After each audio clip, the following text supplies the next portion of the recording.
wheelchair in an MRI machine, narrowly missing a patient who was on the MRI bed at Sutter Health's Mountain View Center imaging on April 1st. These are photos provided to KTVU after the incident. Tobias Gilk, a consultant on MRI safety, says it was reported to him by a witness. That there was a patient on the table, and that this trainee brought the non-MRI wheelchair into the room, that the magnet attracted it and it went flying at the scanner.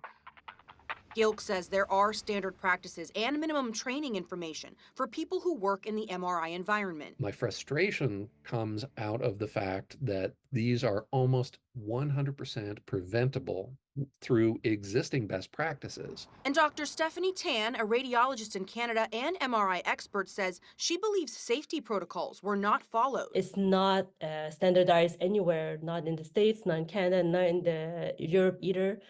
The way that's not standardized, the reporting is not standardized. KTVU struggled to get clarity from multiple regulatory authorities about reporting standards, such as the California Department of Public Health, which told us its radiological health branch was informed through a public inquiry of an incident involving magnetic resonance imaging, MRI, at a healthcare facility in Mountain View, California.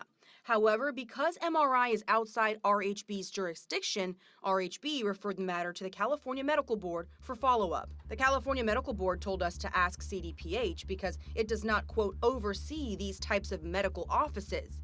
The site is accredited through the American College of Radiology. Sutter Health sent us this statement via email. Ensuring the safety and excellence of our patient care is always our top priority. Unfortunately, accidents can occur. Thankfully, no one was seriously injured and corrective action was promptly taken. We adhere to strict standards and report to the appropriate oversight and accreditation bodies as required. When incidents like this happen, we conduct thorough reviews to identify opportunities for learning and improvement.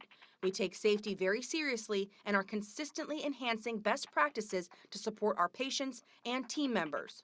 But when we requested a report, the American College of Radiology said they don't comment on specific local site matters. An ACR spokesperson told us people can report incidents, and accredited sites are subject to unannounced visits, but they do not regulate medical sites, and sites are not required to report issues, failures, or injuries.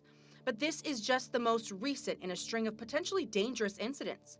Late last year, we reported on 2 incidents at Kaiser Permanente facility in Redwood City. One in February, when reports show a hospital bed was brought into the scan room and flew into the machine, injuring a nurse. Another in March 2015, where a medical equipment cart got stuck into the scanner. Photos provided by Gilk show multiple incidents reported to CDPH. One just outside of LA in Whittier in January, and another at Simon Med in Beverly Hills.